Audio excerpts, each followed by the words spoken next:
earlier when I'm in the design process and I'm doing my design on the guides layer, you can see that the first floor plan is on and the guides layer is on. I have a lot of things here at my ready to just drag into place as I'm laying out the things that I use all the time instead of having to go up to Resource Manager and find things. So one of the things is I have these room names. These are just placeholders that I'll literally just drag into place. So at some point during the finalization process, you'll be doing space objects, and when you do that, these names that were dragged into place are they're just still the placeholders. So you're going to be replacing all these with space objects, which calculate the square footage for, let me find the space objects.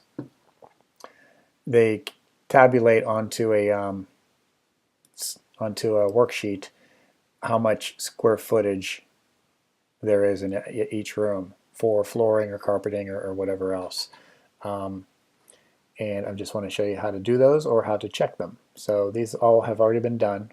So I'm just going to double click on working one, show you the first floor. If something happens, so I got to turn on all the glasses. There they are.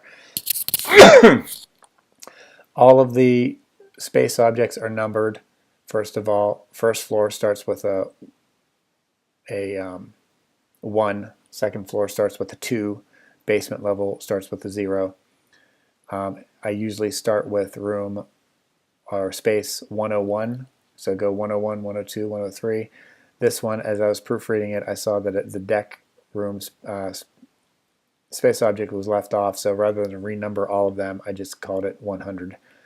But I prefer to start with room number 101. So if you're the one checking it, I'll show you how to check it, and by virtue of showing you that, you'll know how to create them as well. So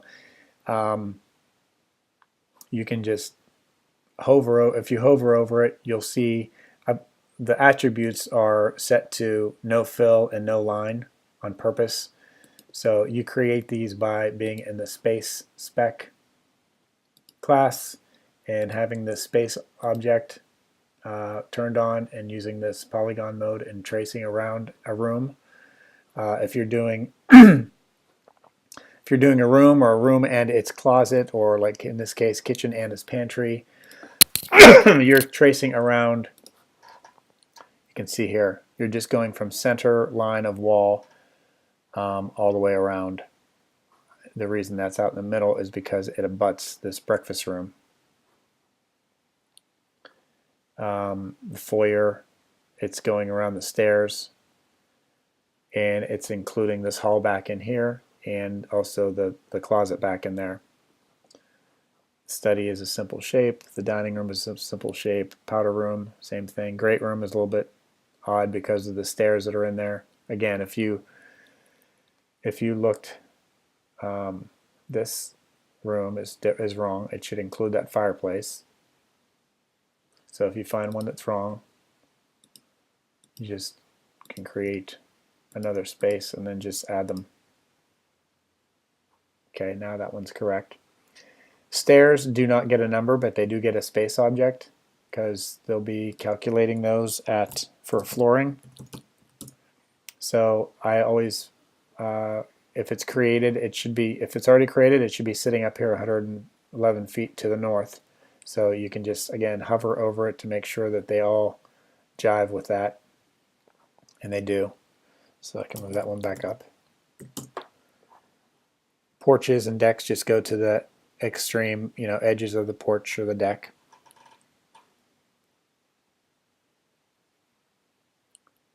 And that's how those are done.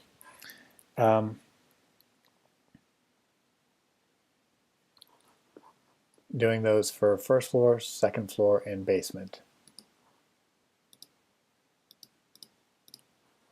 Basement, we didn't have any. Second floor, I guess I'll just show you that reach-in closets, like on this bedroom 4, they're included in the polygon. But if you have a walk-in closet, I'm treating those as separate spaces. So bedroom 3 and the walk-in closet are different spaces. I'll also point out that if you have a tub or a shower that's like a 3 by 4 foot or 3 foot by 5 foot shower, like a standard unit, those are treated like this. You just take the object just inside the lip of the tub, because you wouldn't run flooring underneath the tub. So that's the case there. That's the case over here. However, if you have, like in the master bath, this is going to obviously be a custom shower, but this is a garden tub. So you can see I've included the shower area and the commode area, but I have not included the tub area. You can tell if it's a standard shower if it's, like I said, 3x4 or 3x5. Those are pretty much the only sizes we use. And if it's also like this tub has a wall on 3 sides and it looks to be standard size, that's a good indication that might be a standard size too. Walk-in closets are always their separate issue. So again, numbering left to right, 201, 202, 203, 204, 205, coming back down here, 206, 207, 208. Just try to do it somehow sequentially that makes sense. I didn't actually used to count these, but I am going to count those. They can be noted, and I need the label on there anyway. It make the space square footage might be needed for some builders, and so it doesn't hurt to have that on there. You don't have to do the stairs twice because you already did it down on the first floor.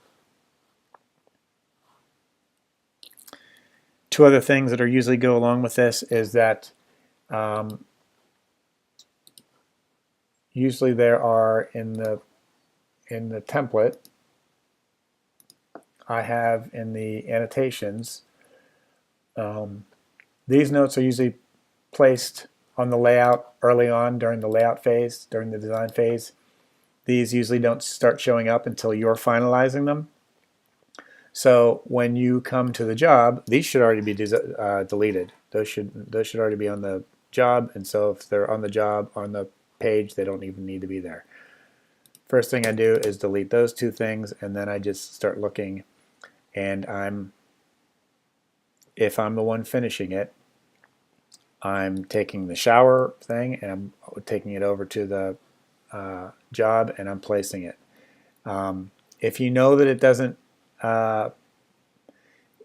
if you for sure know that it does not apply to this job, then get rid of it. If you're unsure, leave it behind. If you've placed it, I guess if I'm saying if you've placed it, get rid of it. If you're unsure, leave it behind. So I probably need to go back through the template and get rid of some of these that I hardly ever use. I hardly ever use knee space, or there used to be a, I guess I got rid of it already, a plant shelf. They used to do plant shelves a lot.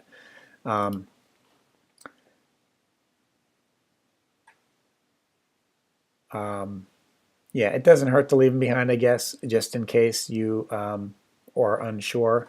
But this is definitely a way to go through, and if you're the one placing them, you can place them on there. This is where these are all just pre-typed, so you can drag them right into place. So going back to this, that's where all these notes came from. They just dragged them off from the side. So if you're the one proofreading it, and somebody did not get rid of them, and on the off chance that they didn't do a thorough job, you should still see some notes over here, and you can check those out and just make sure that they've either all been placed, or they're no longer needed, or whatever. You can just leave them there. But they're definitely to be read and to be looked at and to see if somebody forgot to put something in place. And then those section markers that I had that had shown up, I would say that you should probably just ask me. We're probably not, 8 times out of 10 we're not doing any section drawings, but if we are, they're there, and I'll probably end up doing them myself anyway. So that'll be a note that if you're handing it back to me, I would want you to highlight that for me so I don't myself overlook them.